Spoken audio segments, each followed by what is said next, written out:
అందరికీ నమస్కారం. ఇప్పుడు మనం చెప్పుకోబోయే కథ ధర్మవ్యాధుని కథ.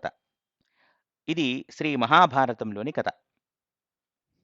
పూర్వం ఒకానొక ఊర్లో కౌశికుడు అనే బ్రాహ్మణ బ్రహ్మచారి ఉండేవాడు. ఒకనాడు అతడు చెట్టు నీడన కూర్చొని వేదం వల్లెవేస్తున్నాడు. అతడలా వల్లెవేయుచుండగా చెట్టు మీద ఉన్న ఓ కొంగ అతనిపై రెట్టవేసింది. అతడు వేదం చదువుతున్నా అందు చెప్పబడిన మిత్రస్య చక్షుషా సమీక్షామహే అన్న సూక్తిని మరచినాడు.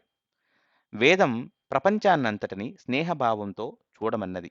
అది మరచి ఒక్కసారి కోపదృష్టితో ఆ కొంగను చూచాడు. అతడు తపోశక్తి కలవాడగుటచే ఆ కొంగ క్రిందపడి అసువులు బాసింది. ఆ తరువాత ఆ బ్రహ్మచారి ఎప్పటిలాగానే గ్రామంలోనికి భిక్షాటనకై వెళ్ళాడు. ఓ ఇంటి ముందు నిలబడి భవతీ భిక్షాం దేహి అని అడిగాడు. ఇంట్లో పనిలో ఉన్నదేమో అని అనుకుని కొంతసేపు నిరీక్షించాడు.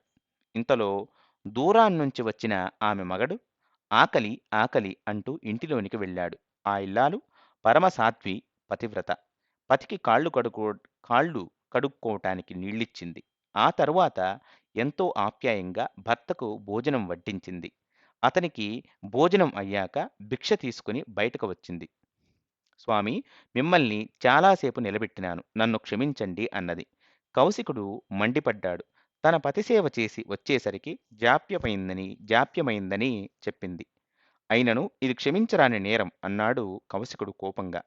అప్పుడామె అన్నది, స్వామి, అనవసరంగా కోపం తెచ్చుకోకండి. తపోధనులకు కోపం తగదు. ఒక పతివ్రతకు పతిసేవా ధర్మాన్ని మించిన ధర్మం లేదు. నేను కొంగను కాను మీ తీక్ష్ణ దృష్టికి కింద పడటానికి. ఎక్కడో అడవిలో ఏకాంతంలో జరిగిన వృత్తాంతం ఈమెకెలా తెలిసిందా అని కౌశికుడు దిగ్భ్రాంతి చెందాడు. పతివ్రతాశక్తిని చూచి నివ్వెరపోయాడు. అప్పుడా సాధ్వి, మహాత్మా, కోపానికి మించిన శత్రువు లేదు. మీరు మిథిలా నగరానికి వెళ్ళి ధర్మవ్యాధుని కలుసుకోండి. అతడు మీకు తత్వబోధ చేస్తాడు అని హితవు చెప్పింది. కౌశికుడు వెంటనే మిథిలకు ప్రయాణమైనాడు. ధర్మవ్యాధుని ఇల్లు కనుక్కొని అక్కడికి చేరాడు. అతడొక కసాయి అని తెలుసుకుని ఆశ్చర్యపోయాడు.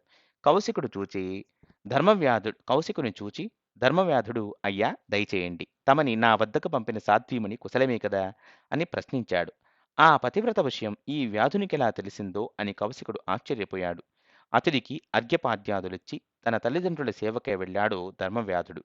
వారి సేవ చేశాక కౌశికుని వద్దకు వచ్చాడు.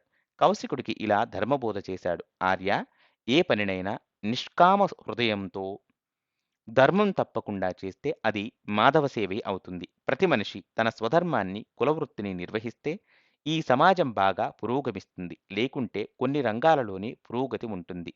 మనకు జన్మనిచ్చిన తల్లిదండ్రులను సేవించటం మన కనీస కర్తవ్యం. అట్లు చేయనివాడు కృతజ్ఞుడవుతాడు. కృతజ్ఞతకు మించిన మహాపాపం మరొకటి లేదు కదా. మాతాపిత సేవ ఒక్కటే చాలు మనల్ని మోక్ష మార్గంలో నడిపించడానికి. ఈ హితబోధ విన్న కౌశికుడు ధర్మవ్యాధుని వద్ద సెలవు తీసుకుని వెంటనే తను విస్మరించిన మాతాపితరుల కడకేగినాడు. వారికి భక్తితో అనన్య సేవ చేసి తరించాడు. వేదాంత తత్వజ్ఞానంతో, అధ్యయనంతో, తపస్సుతో, పరిశ్రమతో పొందే జ్ఞానాన్ని, మోక్షాన్ని మాతాపిత సేవతో పొందవచ్చునని గ్రహించాడు.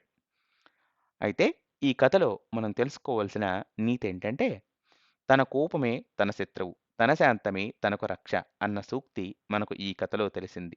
కౌశికుడు వృధాగా కొంగ మీద సాధ్వి మీద కోపగించుకొని తన తపశ్శక్తిని కోల్పోయాడు. పతివ్రత యొక్క శక్తి అమోఘం. కథలోని సాధ్వి కేవలం పతిసేవ చేసి ఎంతో కఠిన తపస్సుతో కాని పొందలేని జ్ఞానాన్ని సంపాదించింది. కౌశికుడికి హితబోధ చేసింది. స్వధర్మ పాలన యొక్క శక్తి మనకు ధర్మవ్యాధుని వలన తెలిసింది.